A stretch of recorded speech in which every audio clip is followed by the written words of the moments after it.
Here is an example from my own research on the Dani culture. At the lowest level, there were what we would call a men's house leader.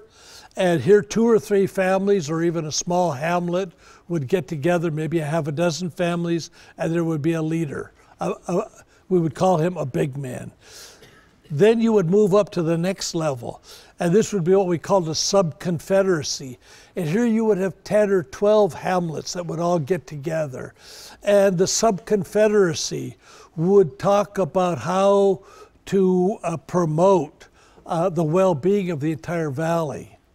And it would try to handle conflict and controversy and the well-being of people on a larger scale. And then there was what we would call a confederacy. And these would be maybe one valley and a second valley getting together. If a sub-confederacy was the Mulia Valley, then the Ilu Valley would be another sub-confederacy. And these two would get together and they would have mutual pacts for putting in gardens, for feasting, for activities that would affect their mutual benefit. And then when it came to going to war, they would get together under what would be called an alliance. And here you would have several valleys come together to go to war. Now, let me just give you an example of how this worked. There was a valley. It was about 3 days travel up over the mountain passes and through the high forest jungles. A place called Hayward. And Hayward was a delightful place, but it was the main route for travel from the North Balim Valley to the very western extremities of the Western Dani culture. And folk from the Grand Valley, from the Balim, would make their way across these trails, a day's worth of walking, in order to bring pigs, in order to access salt blocks. We talked about salt blocks last time, and cowrie shells, which were used as a form of currency.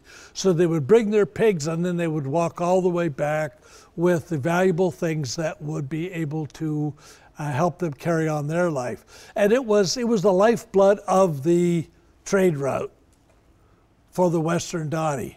A group of men coming from the North Balim stopped one night in the center of the Hayward Valley. They spent the night there. They got up the next morning early and they took off leading their pigs further west on their way to the western terminus. And they came across a woman who had gone out to work in her garden early in the morning. And she was out there all alone, unprotected. Nobody else was around. So the guys decided here was a chance to indulge themselves a little bit. So they grabbed her and they gang raped her. And then they beat it back onto the trail and rushed out of there. Well, of course, she had to run back and tell her family, and they all came out to defend her honor, but the guys were long gone. And we now have a major insult. When those men came back, they decided not to go back through the same trail because they knew they would be waiting for them. So they beat it around through the bush and did not travel back on the main route. So the Hayward Dani decided that they would get vengeance and repayment, because restitution is very, very important in tribal justice. So the next group of people bringing pigs and going to the Alaga from that same area, they stopped them and said, listen, your fellow villagers, when they came through here a while back, violated one of our women. You've got to pay. And they said, well, it's none of our dealings. And they said, oh yeah, it is. You're the same family, you're the same area. We believe in group responsibility. You'll pay up for their offense. And so they took all their pigs and sent them back home with nothing. and that infuriated them. So the next group of traders who were bringing pigs up to the western terminus, they came armed. You're not taking our pigs off of us. And so they're walking through, and they're a little bit belligerent. And so belligerence begets belligerence, and next thing you know, they're starting to shoot arrows at one another, and some people get injured. And once you have injuries, you are on the verge of outright warfare. So basically what happened was the Quiwari folk shut down all travel between the North Balim and the Ilaga Valley on the western terminus. And people were upset. They wanted to get their pigs there for salt. They wanted to get pigs from there. So what to do? These two groups decided to come into an alliance. They formed one of these alliance groups. They made an alliance, and they came then in a pincer movement on the Quiwari Valley. They attacked the villages. They burned them to the ground. They confiscated all the pigs. They dug up all of the gardens, and they drove everybody out of the valley. All of those people were driven out and had to move in with relatives in other valleys. Those other valleys happened to be further to the north and to the west, and it happened at a time when they were fleeing into the very valley where my colleagues had just entered to start the first mission outreach among the Western Dani. And so, little be known to us, we were dealing with a culture that was in a state of war. What we did not know was that that war had been going on for about 3 or 4 years, and it had got to the point where they were ready to make peace. And this is one of the important things. You not only have to know when to go to war, but when to have peace. And so a huge peace ceremony was being held on the very week that the party of my colleagues inadvertently entered into the Mulia Valley. And as they entered into the Mulia Valley, one of the things that they saw was the noticeable lack or absence of men in the valley. All of the men were gone. They did not know why all the men were gone. The only people that were left in the valley were a number of women who had goiter. Now, in our part of the world, lack of iodine was endemic. There was very little access to fish products or to products that would produce iodine. And so without the iodine, women's glands would swell up. There would be these huge growths on their throat. And these goiters would have a biological effect of causing them to give birth to children who were physically deformed, mentally handicapped. They were cretins. That's a technical term. If you call your roommate a cretin, that's an insult, but cretinism is a biological condition, and the children are physically and emotionally impaired, and there is no cure for it. And so when the first party of missionaries walked into the Mulia Valley, they found women with all these huge goiters and all of these cretin children. And they thought, oh my goodness, what kind of a valley is this? Is this a valley of people who have been exiled? Is this the valley of the Castoffs? That's the term that they use. What they didn't know was that everybody who was able-bodied had gone for about 8 to 10 hour walk, a couple of valleys over, for the major peace ceremony of this alliance. This alliance came to be known as Taghaniq's War. The Ilaga, the Balim, came together under the leadership of a man by the name of Taghaniq. the people in the Mulia Valley came together under the leadership of a man called Wariapamban. Wariapamban was the alliance leader in our area. And all of them had gone for the peace ceremony. And in that vacuum, first missionaries arrived in the Mulia Valley, pitched their tents and said, what have we got ourselves into? Well, I make a long story even shorter. Folk saw the white folk come. They weren't sure what they were. They were scared to death of them. They sent runners over to the next valley and said, listen, get back right away. A bunch of spirit men have arrived, and they don't speak our language, and they don't look like us, and they smell terrible. They smell like death, and you got to get over and take care of them. So the men all grabbed their weapons and left the peace rituals and ran as quickly as it could back to the Mulia Valley. Now, like I said, it's about an 8 to 10 hour hike. If you really run fast, you could cut it down to 5 or 6 hours, but it's 5 or 6 hours of physical endurance. And on the way, they're saying, now, should we just go ahead and kill them? And then they, well, maybe we shouldn't kill them. Maybe we should check them out first. So they made the decision that they would check out these first outsiders to come into their area before they killed them. And so they arrived and saw the missionaries and had no way of knowing what they were like. Now, did we show you the picture, first contact? Did we show that? Yeah.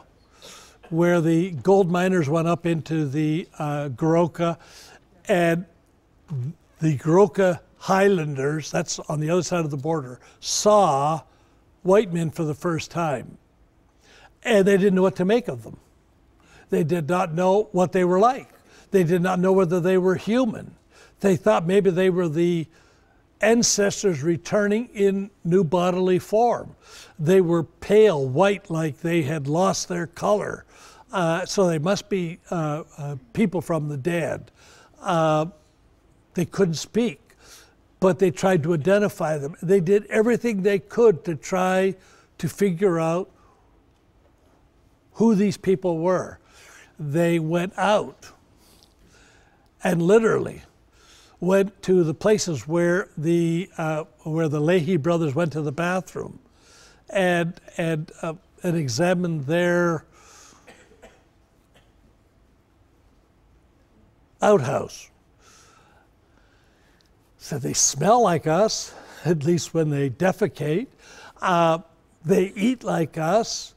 They then gave the Leahy brothers their daughters, and they said they make love like we make love. Maybe they are humans. You know what? We had the same experience where we were. They were absolutely fascinated by the fact that we had an outhouse. And they checked it out.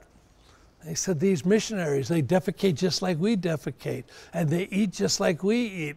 Let's check out if they make love like we make love. Well, we didn't do what the Leahy brothers did. We did not take advantage of the local girls. But they were absolutely fascinated, so they would appoint brave men to come and check by looking through the windows to see what the man and the woman did in their bedrooms. And they found out, much to the chagrin of one of my fellow missionaries who was having an intimate moment with his wife one Sunday afternoon, and then heard a guy fall off of the tree just outside of their bedroom window. But they were curious. They were absolutely curious. They wanted to know if we were built like they were built. They had to establish who we were. And once they established that, then they had to decide whether we should stay or not. Well, these are the jobs of alliance leaders, and they had to bring leadership. And I told you yesterday about Tibanook, how he how he made a decision that he wanted to become a big man in his valley. He wanted to become a big man for the well-being of his community.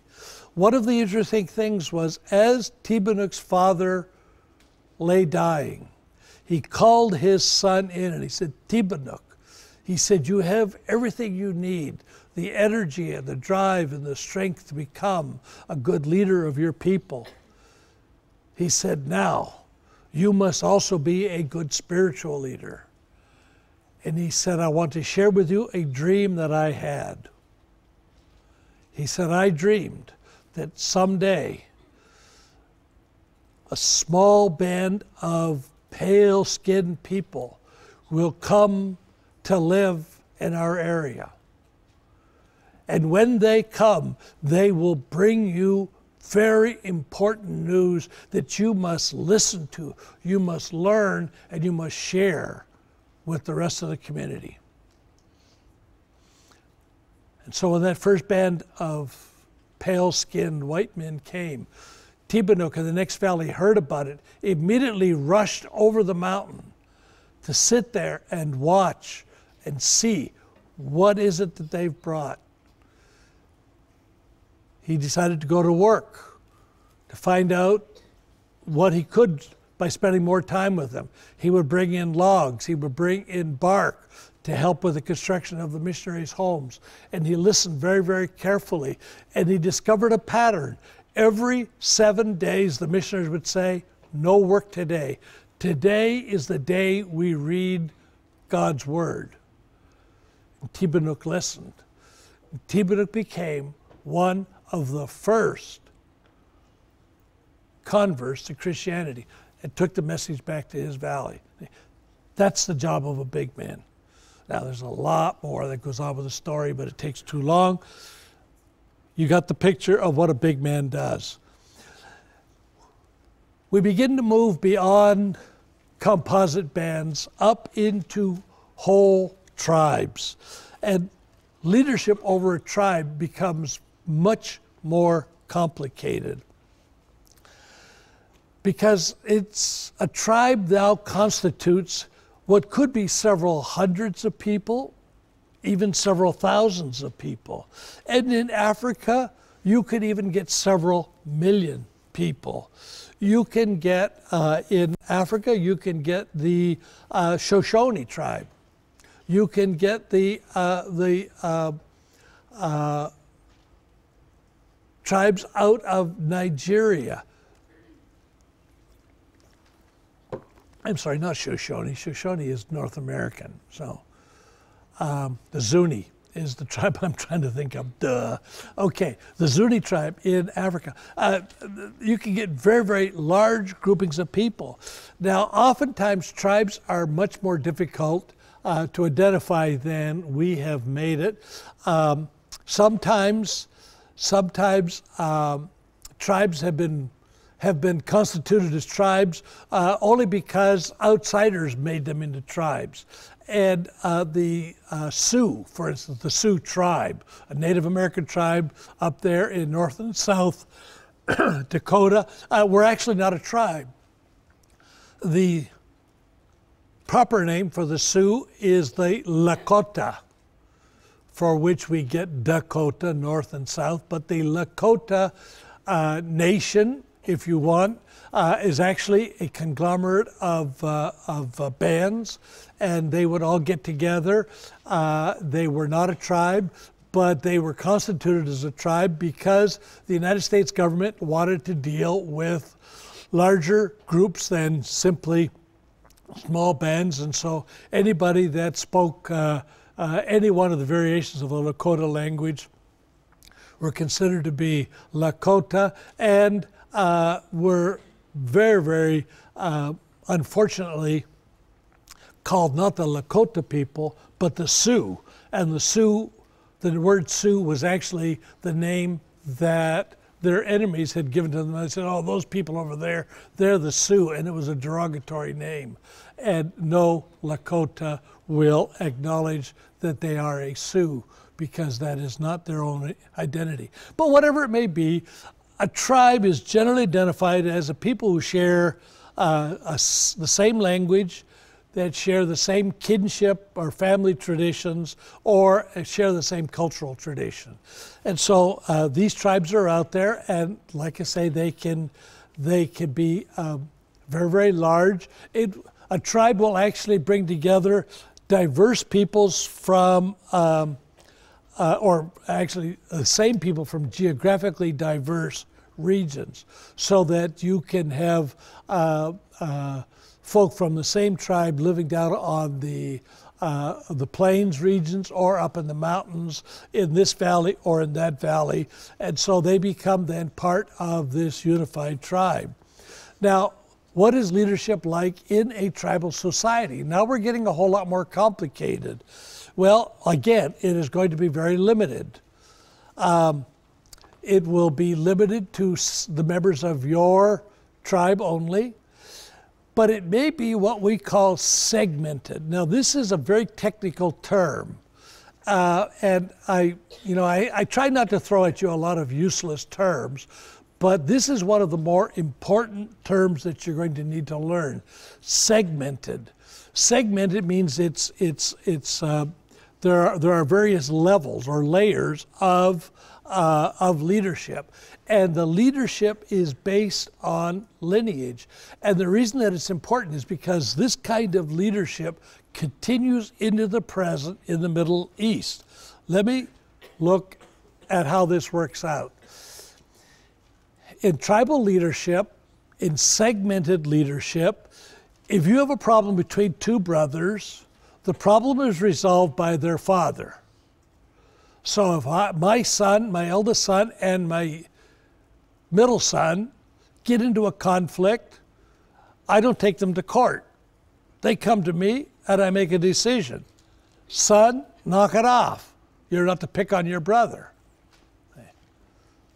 Maybe you got parents that, jumped on you, brothers and sisters squabbling, and you both get punished. That's segmented leadership, okay? But what happens if it's in-laws versus in-laws? What happens if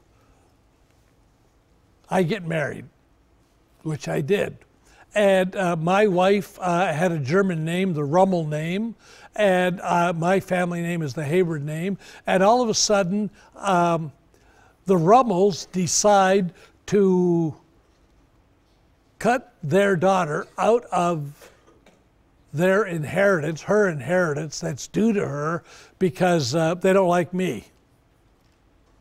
Now we got a problem, because the problem is between the Haywards and the Rummels. Who solves that problem? Is it my problem to solve? No, it's the head of my family that will have to go to the head of the Rummel family and say, hey, what's happening here? Paul Rummel, one of your boys, he's being selfish, he's being unfair, he's not granting to his daughter, our son, his portion of the inheritance. Shape up. And so the heads of families will not take care of the problem. You see, you've kicked it up one extra level. What happens if it's a whole clan versus another clan? Again, you will have clan heads who will mediate the differences. So you will get the head of the McGregor clan, the head of the McEwen clan will come together and talk about problems that may be between the various clans. What happens if it's a clan versus outsiders? If it's a problem of the clan versus outsiders, let's say, for instance, it's the Scots against the Normans. Here's where the whole tribe will come together to fight against the outsiders. And this will become then a pattern of the conflicts between Scotland and England, between the advance of the Normans, the advance of the Romans, and whatever else thought they could take over in England. Now, these tribes tend to be fairly egalitarian. I say tend to be egalitarian. Sometimes they can be very hierarchically arranged, so that they have very, very powerful clan leaders or tribal leaders, and they have authority over everyone. Now, I point this out because right now we are deeply engaged in trying to resolve some things in the Middle East. And we went into Afghanistan with the aspiration of knocking out Saddam Hussein and bringing together all of the Iraqis under a democracy. Now that was our goal. There's just one problem. Saddam Hussein was only a super clan leader. He was only the leader of a small portion of Iraqi society, and when he was deposed, we managed to upset his particular clan, but all the other clans rose up to defend him. Why? Because now it's outsiders who are coming in. And because we came in as outsiders, they all gathered around one another to resist the American intrusion, because the whole Iraqi way of life is now threatened. That same pattern is happening in Afghanistan. We put Karzai in charge. Karzai is detested by all the other clans in Afghanistan. They refuse to accept his leadership. And we have never been able to pull together a coalition of clan heads under the Afghan, if you would be, tribal society. And as a consequence, we are unable to find a unified form of government. And as a consequence, we find ourselves constantly struggling, and they struggle one with the other. They are united in one common goal: get America out of here. And I wish I were a more astute politician, because something deep within me wants to say, you got it, we're out of here. Knock yourselves out. And I'm not sure that's an appropriate response, but in any case, we do have a situation where sometimes outside help is not wanted. This was one of the reasons why, when it came to Libya and Gaddafi was the super clan leader of one clan for all of the Libyans. He was oppressive, people hated him. We knocked him out. His family, his clan continued to support him. Everybody else was against them. They finally eliminated him. You've seen it all in the news. Now the next question is, what kind of government will Libya develop? We haven't got the foggiest clue. I'm not going to say we finally did something right, because America never does anything right. We always manage to screw up whatever we get involved in. But I think we have learned some serious lessons about intervening in the Middle East and in North Africa.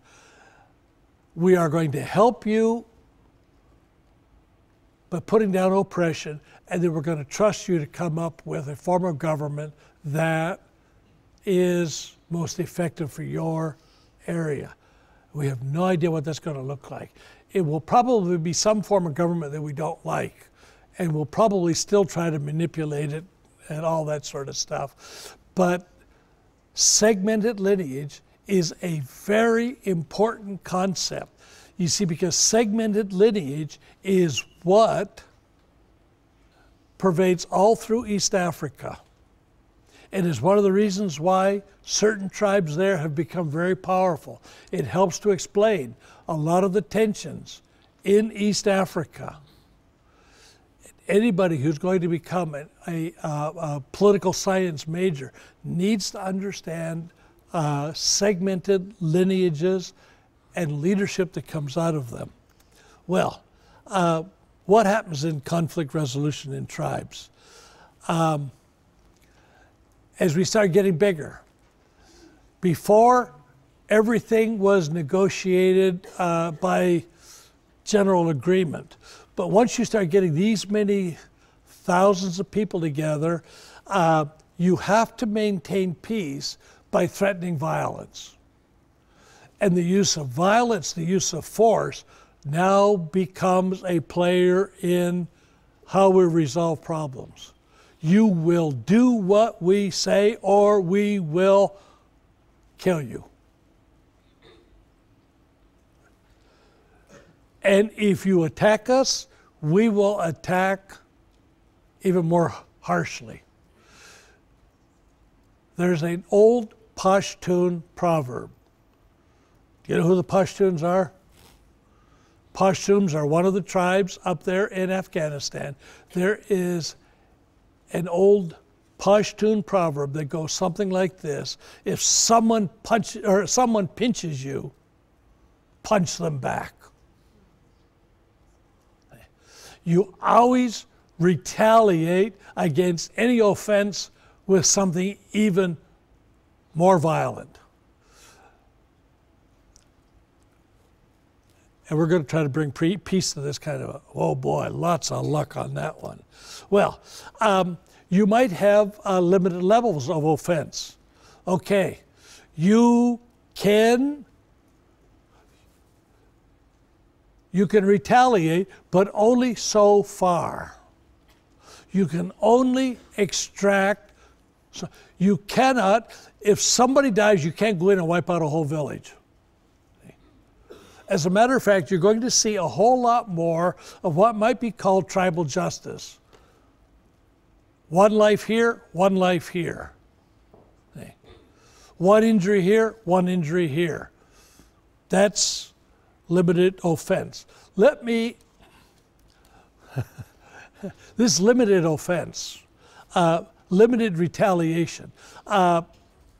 Let me give you, it actually works in American jurisprudence as well.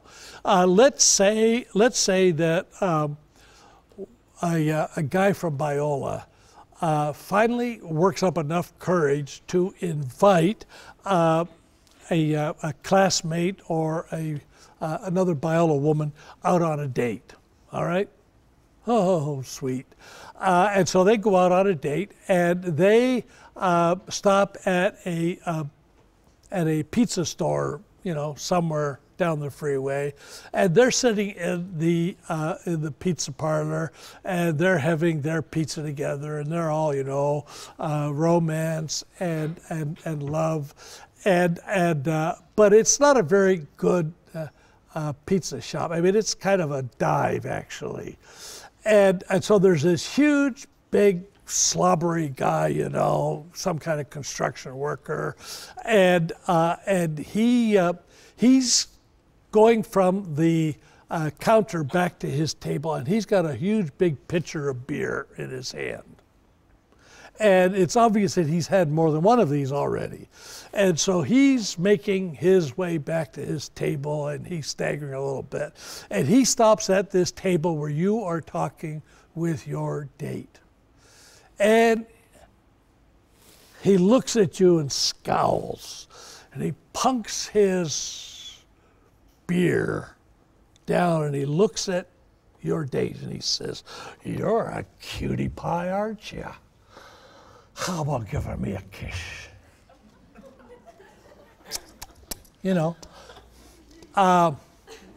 And you recoil. And he says, "What's the matter? You too good for me?" Well, at this point, your Biola date has got a problem. See?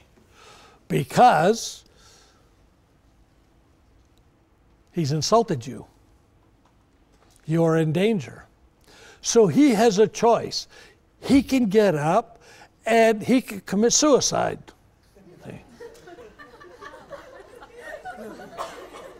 Well, hey, come on, leave her alone,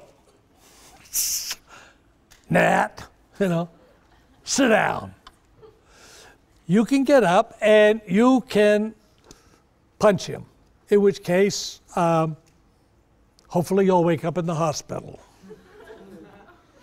Or you can protect the life, liberty, and well-being of your date by going over to the pool table, taking a pool cue, coming back, and whop him right on the top of the head. Wonk, wonk, wonk, wonk, wonk, wonk. And as he's laying on the floor, you know, maybe wonk him a few more times. Boom, take that, you know. You have defended your girlfriend's honor, and you didn't have to go to the hospital for it. But just about that time, you know, the bar owner, pizza shop owner, has called the police, and the police arrived, and here's this guy. And what happened here? You know, he, you know, started to insult my girlfriend. He started to push himself on her, and I took him up with this pool cue. Are they going to say, well, congratulations, good job? Is that what they're going to say? Do you guys know the rules for conflict here in American culture? I know you don't know it. What about you? Do you know the rules for conflict? What are the rules for conflict? You have the right to defend yourself, but if you throw the first blow, then you're legally liable for the conflict. Okay, you have the right to defend yourself. If you throw the first blow, you started the fight. But if it's still just a fist fight, it can be mutual combat, and they could probably let you off. But you pick up a pool cue to even the odds, you know, gorilla versus, you know, whatever. So you now will be charged with assault with a deadly weapon. Do you know that? Okay, hang on, Arthur.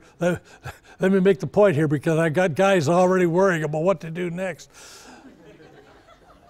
It is assault with a deadly weapon, and you will go to jail.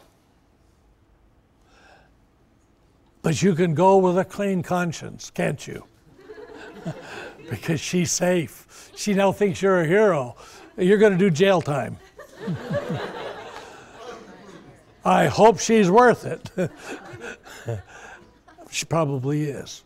But now, why do I tell you this? Because you see, sometimes we have to retaliate, and sometimes we have to threaten a guy off. You may want to take that pool cue and say, hey, back off, jerk, or I'm going to knock your lights out. You give him fair warning, see? In which case, he'll grab the pool cue from you and, you know, beat the living daylights out of you. You know, you never use a weapon or never threaten to use a weapon that you're not going to use, because it'll return. Oh, you know the rule. I'm not going to tell you how to fight, you know. But limited levels of offense, and every culture has them. Now, you know, you say, well, you know, these are tribes. You know what? Tribal law continues into the present. We, during the Cold War, developed this same policy. We said, hey, we're going to develop a dozen atom bombs, and if Russia gives us any grief, we'll bomb the living dead. We'll target 12 of their major cities. So what did Russia say? You got 12 nuclear bombs aimed at our cities, we'll get 24. Didn't they? We said, we'll get 48. They said, we'll get 150. We said, we'll get 300. We had, by the end of the Cold War, thousands of nuclear weapons aimed at Russia. We had enough nuclear weapons aimed at them to destroy the entire globe. Under this, you get one, we get two. You get two, we get four. Do you want to know something? This is the same policy that Israel follows right now, today. Have you followed the Middle East conflict? Okay. Hamas launches a couple of rockets into southern Israel. And Israel says, okay, you did the first punch. We're coming back, and we're going to blow up your Hamas headquarters. You knock out one of us, we'll knock out two of you. Why can we knock out 2 of you for 1 of us? Because we're smaller and we can't afford to lose as many people as you can. Since you're twice the size we are, it's 2 for 1. That's the rules of the law. And one of the things that has characterized Israeli foreign policy has been, they know that if they attack us, there will be a certainty of violent retaliation. Certainty of retaliation is their principle. See, that's a credible offense or offense. We're gonna push right back. And one of the things that American political people talk about is Israel. They just sent a rocket into southern Israel. Hold off, don't retaliate. And Israel says, ha, in your dreams. We'll hold off if you can produce something, but we're only going to give you so many days. And then we're going to knock the living daylights out of them. Now all of this goes way back to tribal days. Well, what are some kinds of offensive behaviors? You can have insults. Insults in which, yeah, your mother, she looks like she's got pimples all over her face. No wonder you're so ugly. And so you insult one another's mothers, or you insult their fathers, or you insult that, yeah, what kind of a man are you, You probably don't even have a male organ, all this sort of stuff. Guys know how to insult, and it's fascinating how universal insults can be. So you could trade insults back and forth, but you know what happens when you start trading insults? As you start trading insults, tempers rise up. You can't talk about my wife like that. What do you mean you slept with my sister? All this kind of stuff. So then that ultimately leads to the next level of offense. You start punching one another out. Start a little fist fight or wrestling match or bashing a head or whatever. And then that inevitably leads to the use of weapons. And when weapons come, then comes serious injury and even death. And then it can actually break out into war.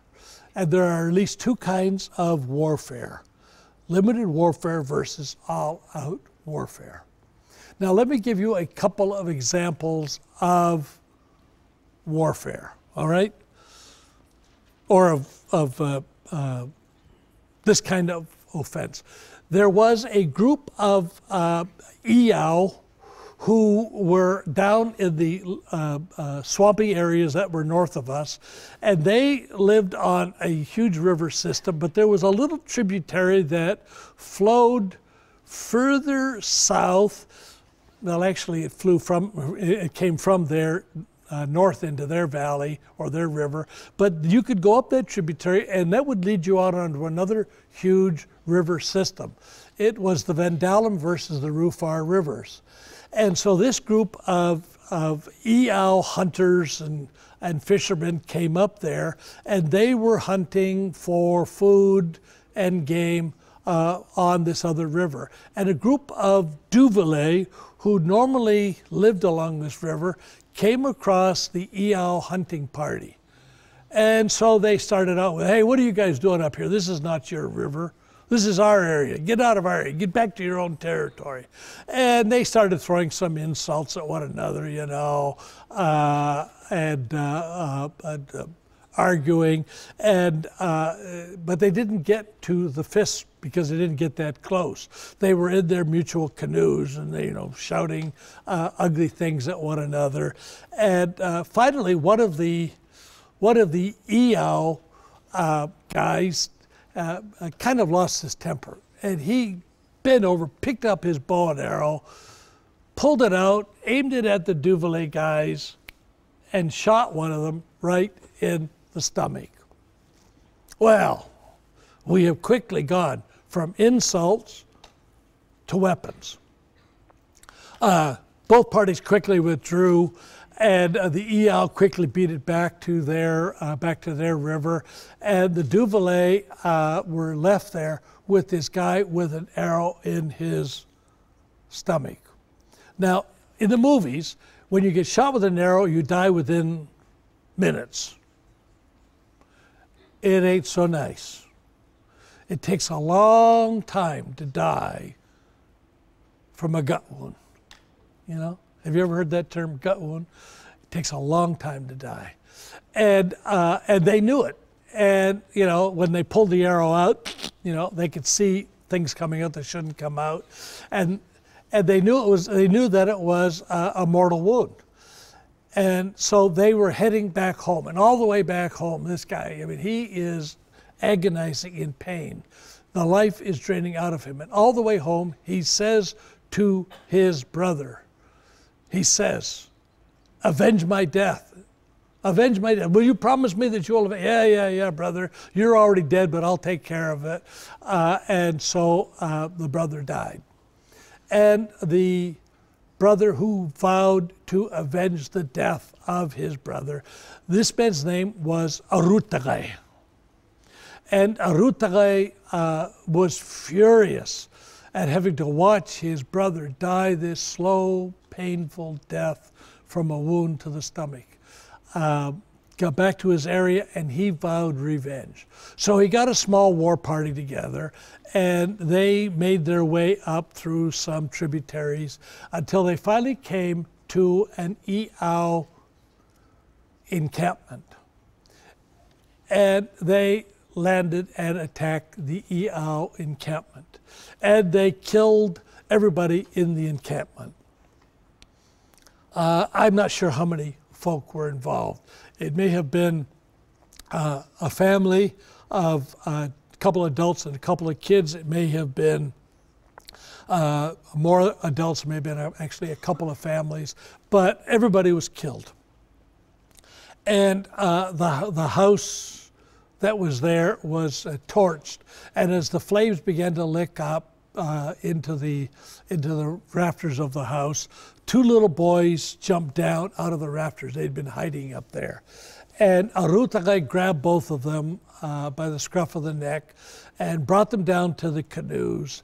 And the canoes that Arutagay and his band had come on was already loaded with the dead bodies of the villagers. And he threw the two boys into the canoe on top of the dead bodies of their parents and family members, and then they headed back up. And Arutagay, who told me this story, said we had so many bodies in the canoe that we had to be very careful that we didn't rock it lest we would start shipping water because we were right at the water line. We got back home, and then and he cackled the way that people in that culture were prone to do. He said, then we had a feast like you wouldn't believe, and we ate them, because they were cannibals. I won't go into the details of cannibalism, but he told me with great delight the best parts of the body. And they ate their enemies. And they added insult upon everything that had happened.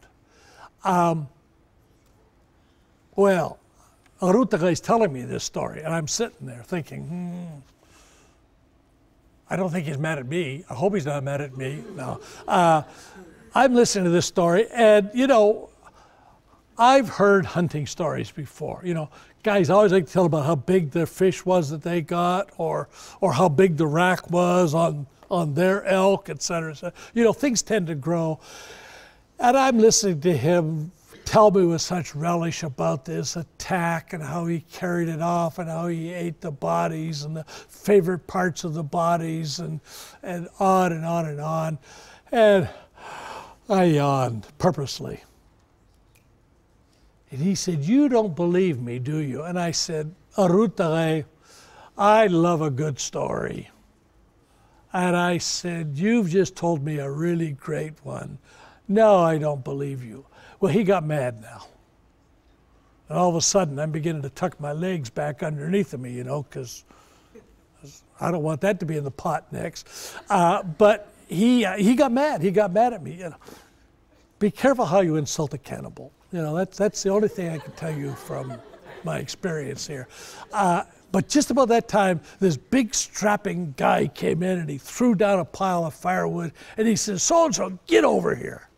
I was just telling Hayward here about how I adopted you boys." He said, "Tell him the story of how I adopted you." So he told the same story. And I thought, oh, this is good. These guys are really good. See, because now they're trying to confirm it, so I really would believe it. And I said, okay, you're a wonderful story. He said, "You still don't believe us, do you?" Just about that time, another big strapping guy came in, threw down a pile of fire. "Get over here. Tell Hayward how we adopted you." So he told me the same story. I said, okay, I'm a believer now. I'm a believer now. It really did happen. Well, there was a problem with that. Because you see, Arutage should have retaliated one life, maybe two lives, for the death of his brother. Instead, he took out a whole extended family. And he incurred the undying resentment and anger of the rest of the Iao tribe. And they all gathered together as a tribe against outsiders. And they began to wage war on the Duvalier. And they were killing the Duvalier in massive numbers. And the Duvalier realized, we cannot fight. We are outnumbered against the Iao. We are a dead people. And it was at that point that the Duvalier sent a message to the Iao and said, "We are killing each other. We are destroying our lives. Let's make peace, at least a truce, while we go up to the highlands where we hear that there are some missionaries who have managed to bring peace to the highlands. And let's invite them to come down and teach us how to wage peace." And so Arutage and his crowd came up.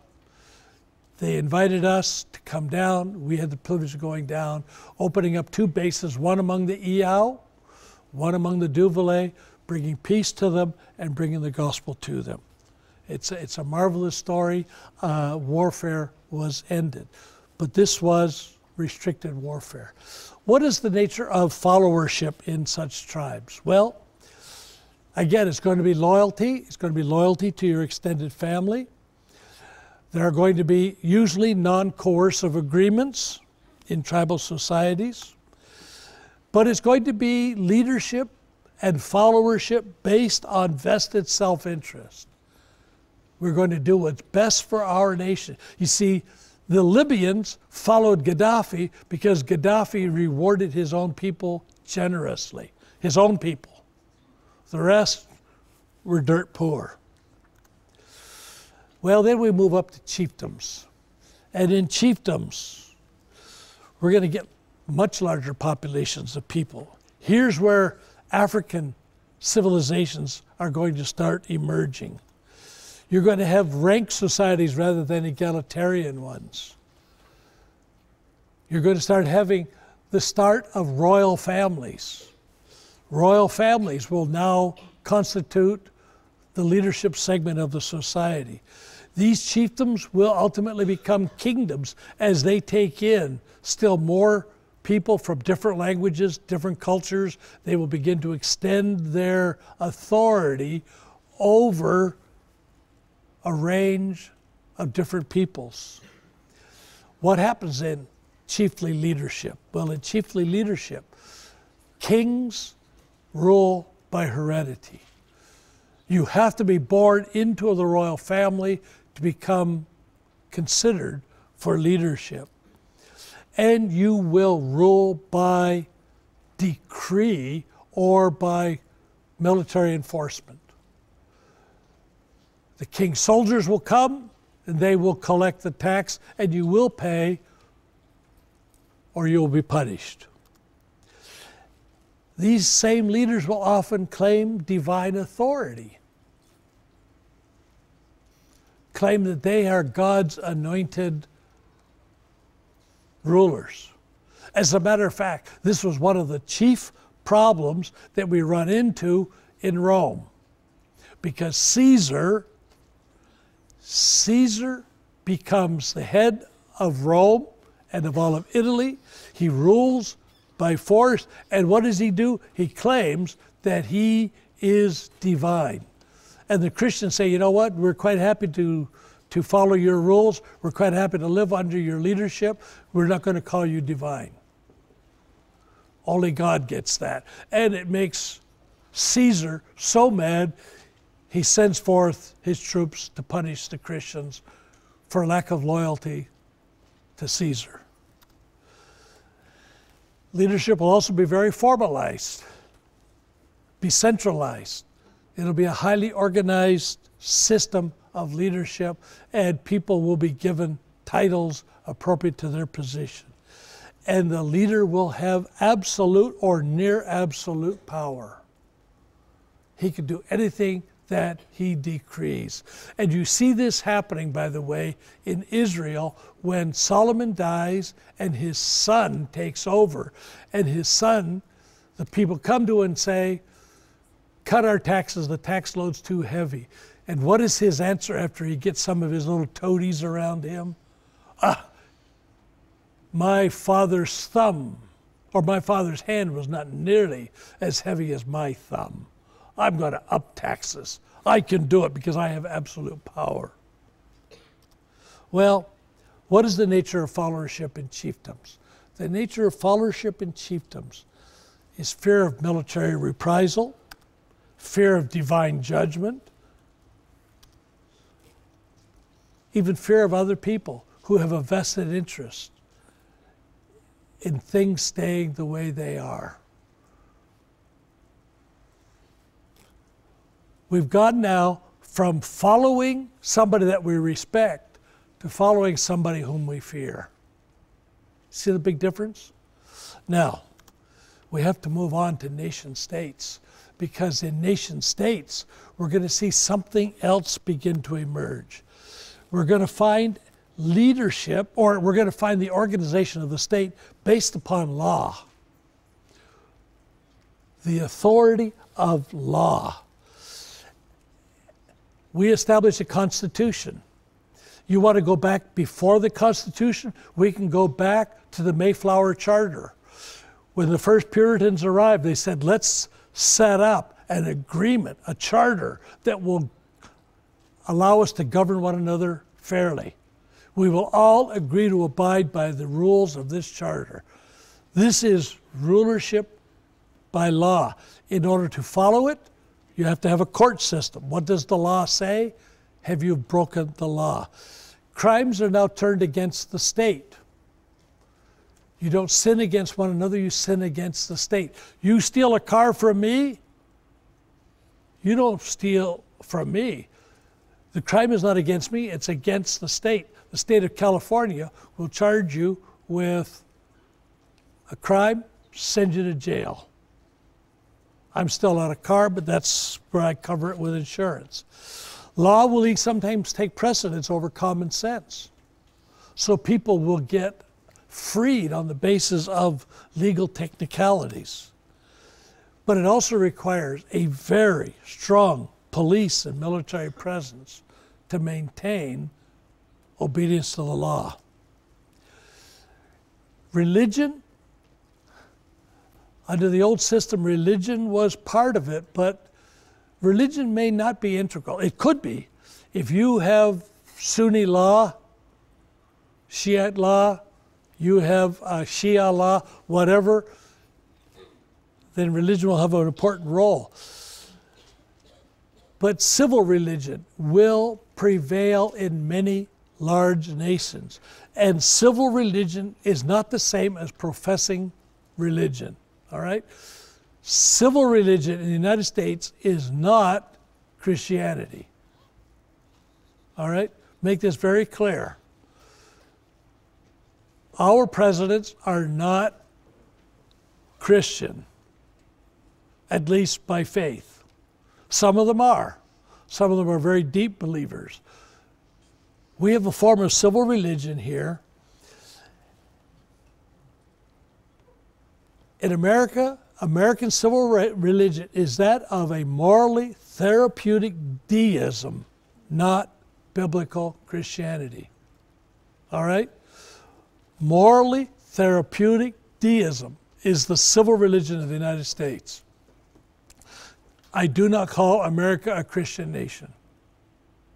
It's a deistic nation where God loves us all and God will bless us if we're good and He'll smack our hands if we're bad, but trying to determine what's bad is really pretty hard, so we'll have to wait until heaven before He smacks our hand. And we only come together and pray to who? We don't want to pray in Jesus' name because that's not deism. We have to just pray to the grand creator of the universe, etc., etc. Well, what holds us all together? If religion doesn't hold us all together, what does hold us all together? Ideological loyalty is what holds modern nation states together. Now let's go back to that. Ideological loyalty. What's